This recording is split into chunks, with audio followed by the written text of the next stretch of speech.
kasihan negara ini, lebih dari itu kasihan Pak Jokowi gitu loh.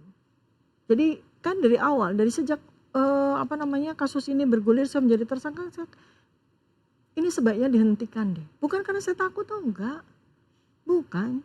Kalau saya takut sidang, Prapit saya lanjutkan, saya batalkan kan Prapit. Prapit itu adalah sebuah sebuah fasilitas hukum itu yang berpotensi untuk kasus ini dihentikan loh. Oke, sorry dok, saya potong dulu. Ini pra-peradilannya samakah dengan yang diajukan oleh Bang Roy Suryo atau ini Ya berbeda? sedikit beda, sedikit sama lah. Kurang lebih kita ingin mendudukkan peristiwa hukum itu pada tempatnya sesuai dengan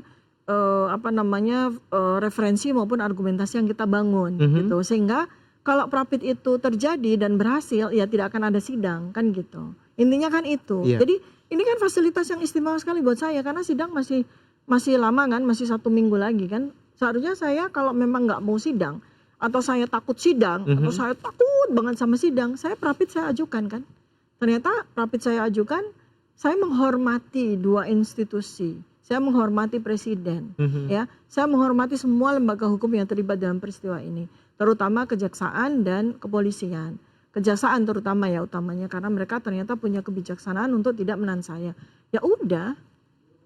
Jadi kalau misalnya pra-peradilan awal banget diajuin itu triggernya apa sih dok? Sebenarnya kita akan melihat bahwa pasal-pasal ini dipaksakan. Pasal-pasal ini sama sekali tidak relevan gitu loh. Jadi sidang itu kan nanti akan berlangsung dengan sangat menyedihkan gitu loh. Karena kita memaksakan pasal-pasal yang tidak pada tempatnya. Nanti akan kejadian seperti Bambang Tri, seperti Gus Nur gitu kan. Yang mempermasalahkan ijazah tapi jatuhnya jadi hujatan. Ujaran kebencian kan jadi belok gitu loh. Masa kita mau mengulang sejarah? Sementara saya bukan Pak Bambang Tri, beliau peneliti jurnalis, saya peneliti. Saya peneliti dengan metodologi yang ketat, demikian juga dengan Pak Roy Suryo. Tentu saja argumen-argumen kami dibangun atas dasar scientific base yang kuat. Dan itu sangat menyedihkan itu nanti sidang itu berlangsung. Bagi sang mantan ya gitu, dan bagi negara ini, jadi sudahlah gitu. Tapi ya sudah, karena semua institusi berkeputusan untuk sidang diadakan ya sudah gitu. Tadinya kan kita mau membantu pihak kejaksaan, tolonglah ini pasal-pasal ini sesuai dengan argumentasi scientific base kami ya, berdasarkan ilmu hukum kami, pakar-pakar hukum yang terlibat, ini nggak relevan. Berarti bisa dikatakan dengan mencabut pra-peradilan, Dr. Tifa dan Bang Roy Suryo optimis menghadapi sidang ini, tidak merasa takut sama sekali? Begini, saya itu punya sebuah asas ya dari seorang filsuf kuno ya, Pantare Kaudan Mene. Jadi udah biarkan mengalir. Kalau memang peristiwa ini harus mengalir ya mengalir aja. Jadi bukan ada di situ tuh tidak ada yang namanya postulasi takut atau tidak, berani atau tidak, enggak. Udah mengalir aja. Mengalir aja sebagaimana sebuah sungai yang kali ada di Lauhul Mahfuz gitu ya. Udah kita jalankan. Kita perjalankan ini sebagai bentuk pembelajaran bagi kita semuanya. Itu. Nah, tadi kalau misalnya ngomongin pra-peradilan yang dicabut seperti itu diskusinya lumayan alot kah dengan kuasa hukum sampai akhirnya pra-peradilan dari Dr. Tifa ini dicabut seperti itu, dibatalkan? Ya tidak alot juga karena kita semua dari setahun yang lalu kan tim kita solid ya. Apa pertimbangannya dokter? Ya memang gini, jadi pertimbangan utama tentu saja kan sidang ternyata kami tidak ditahan. Kemudian ada 2 pasal yang di drop ya, di drop out ya. Jadi menurut kami sudahlah kita sidang saja gitu. Sekaligus kita belajar semua 280 juta rakyat Indonesia kita ajak belajar sama-sama. Kan sidang terbuka ya, mudah-mudahan nanti kita nobar bareng gitu kan. Saya sebagai artisnya di situ gitu kan. Masyam gantian niat saya di sidang. Kita belajar sama-sama. Tidak ada unsur ujub, takabur ya di situ enggak. Kita belajar dengan penuh kerendahan hati kita sama-sama belajar menegakkan hukum dan keadilan serta kebenaran di negara ini. Jadi tidak ada rasa takut, jadi optimis aja, jalanin aja. Jalanin aja, lebih kepada jalanin aja dengan penuh kerendahan hati gitu. Supaya kita dapat pelajaran. Kalau kita jalanin dengan takabur, kita nggak dapat pelajaran, mental semua pelajaran. Tapi kalau kita jalanin dengan penuh kerendahan hati, menghormati setiap institusi yang terlibat, insya Allah cahaya dari Allah Subhanahu Wa Taala, dari Tuhan Yang Maha Kuasa itu akan membuka hatinya hakim, membuka hatinya jaksa, membuka hatinya semua pihak yang terlibat. Sidang kan akan berlangsung perdana itu 2 Juli 2026 ya dok? Iya. apa saja yang sudah dipersiapkan untuk menghadapi sidang? Ya tentu saja ilmu hukum harus kita perdalam, empirical base harus kita kuasai lagi, kita gali lagi segala kemungkinan agar hukum menang. Jadi segala kemungkinan tuh ada apa aja, Dok? Ya kan possibility harus kita hitung ya. Okay. Baik dengan ilmu hukum maupun dengan ilmu matematika kan gitu ya. Kan ada ilmu probabilitas yang harus kita pakai juga di situ. Kemudian juga pokoknya intinya adalah kita menggunakan segala perangkat akal kita, ilmu kita, kebijakan kita agar hukum tegak, agar hukum menang, bukan agar Tifa menang enggak. Agar hukum menang, agar keadilan menang, agar kebenaran menang. Itu yang paling penting. Itu yang paling penting. Iya, kita nggak menang-menangan kok. Kita justru ingin menyelamatkan wajah atau kehormatan dari semua pihak yang terlibat, termasuk mantan Presiden Joko Widodo. Kita ingin selamatkan, kita ingin jaga marwah dan kehormatan. Bagaimanapun beliau presiden, pernah jadi presiden. Kalaupun melakukan kesalahan, janganlah kemudian jadi sebuah tinta yang kayak sebotol tinta yang tumpah gitu loh. Jangan. Kita harus jaga marwah itu sebagai pembelajaran kekelaman yang tidak boleh lagi terjadi di kemudian hari. Ini kan menarik, dari pra-peradilan dari Dr. Tifa kan ini dicabut ya, Dok ya, tidak jadi untuk mengajukan. Ya. Tapi sementara kalau pra-peradilannya dari Bang Roy Suryo kan ini masih terus berjalan. Ya. Apakah ada diskusi juga terkait dengan hal itu? Oh ya, nggak apa-apa, karena kan kita juga nomor perkara kita kan juga beda kan gitu. Sudah diinformasikan dari sejak Polda ya bahwa kami ini split sync, artinya kami akan menghadapi persidangan yang berbeda, ya kan.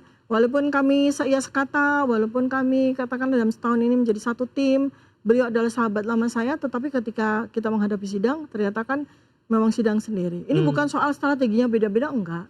Strategi kita tetap satu. Oke, Mas Roy jalan terus, saya batalkan karena memang relevansinya bagi saya udah nggak ada, ya nggak apa-apa. Bukan berarti kita jadi kayak iya, enggak. Kalau dia menggoreng kayak gitu gimana dong? Enggak, selalu balik lagi 90, mau ikut yang 93% waras atau ikut yang 7% tidak waras.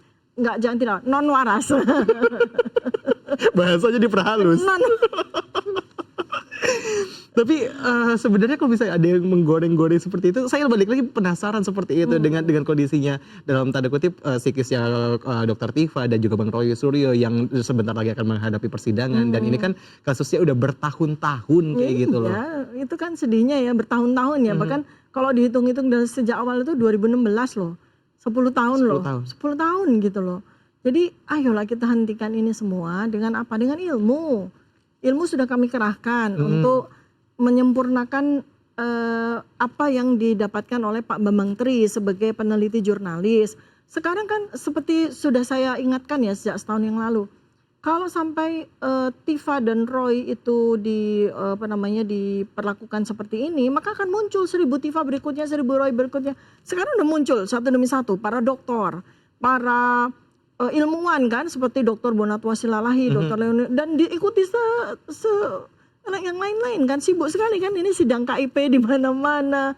Itu nanti akan jadi orkestrasi yang menggelora karena kebenaran sudah meminta haknya untuk bicara. Jadi nggak ada artinya memenjarakan saya atau menghukum saya dengan hukuman yang tidak relevan karena nanti akan muncul Tifa 2, Tifa 3, Tifa 4 dan seterusnya. Itu yang dihindari. Itu yang dihindari ya, sampai terjadi lagi. Lah, kita ini menghadapi perang dunia ketiga, kita menghadapi peristiwa sulitnya ekonomi, ya kan? Udah ada kapal-kapal nuklir sampai kita nggak lihat gara-gara semua pikiran terfokus dengan ijazah ini kan, gitu. Sudahlah, selesai. Semua pihak duduk bersama dalam sebuah fakultas yang harkat martabatnya tinggi dan itu bukan di sidang gitu loh. Ilmuwan ayo kita berembuk, para oracles berembuk, para dewa-dewa ilmu berembuk, begawan-begawan berembuk. Bagaimana kita menghentikan persoalan persoalan ijazah ini dengan martabat. Kalau sampai di sidang dan akhirnya saya dikorbankan, itu kan seperti menjerumuskan semua peristiwa ini kepada jurang yang dalam dan jangan harap bahwa ada dengan begitu kemudian berakhir. Enggak, justru akan memunculkan orang-orang yang mungkin jauh lebih berani daripada saya. Dan tunas-tunas itu udah terlihat. Iya, gak akan selesai. Masa kita urusannya ijazah melulu? Udah terbukti kok saya dengan buku yang saya buat bersama Mas Roy kan waktu itu. Waktu Rismon masih waras juga kan. Sekarang berarti nggak waras. Ya iya kan dia kan jadi 7%. Kemarin masuk 93%, sekarang terjerumus ke 7%. Kasihan sebetulnya kan. Ya, jadi janganlah lagi ada orang yang ditakut-takuti untuk bicara tentang keadilan dan kebenaran. Ya, janganlah lagi ada orang yang mudah diiming-imingi dengan segala macam gitu kan. Ayolah, memang berat banget sekarang ini kebenaran itu digenggam seperti bara api ya. Kebenaran, keadilan tuh digenggamnya itu seperti kita menggenggam bara api. Tapi itulah warisan berharga untuk bangsa dan negara ini. Terakhir Dokter Tifa, kalau ngomongin sidang perdana akan digelar 2 Juli, apa harapannya dokter? Harapan saya mudah-mudahan outfit saya cocok sama sidang. Oh ini di luar konteks. Biasa perempuan kan sibuknya di situ. Bercanda. Ya tentu saja kan kami juga sekarang ini rapat maraton simultan, tapi tetap dengan menjaga kewarasan, menjaga kami tetap optimis dan gembira. Bukan seperti menghadapi di depan sana ada tiang gantungan, enggak. Ayo kita pakai ruangan sidang itu sebagai sebuah fakultas. Bagaimana kita meninggikan ilmu ya untuk menegakkan keadilan dan kebenaran. Dokter Tifa, terima kasih sudah mau diundang dan berbincang. Sama-sama Mas Syam, terima kasih banyak. Ayus TV. Mudah-mudahan bermanfaat ya. Semoga bermanfaat dan semoga nanti kita nantikan bersama bagaimana nanti proses persidangannya. Ya, insya Allah, bismillah. Mulai start di 2 Juli nanti. Tanggal 2 Juli. Ya, terima kasih, mohon doanya semuanya. Terima kasih ya, dokter. Terima kasih. Itu tadi Sobat Ayus perbincangan kita di Deep Talk with Syam Hakung kali ini. Terima kasih sudah nonton. See you.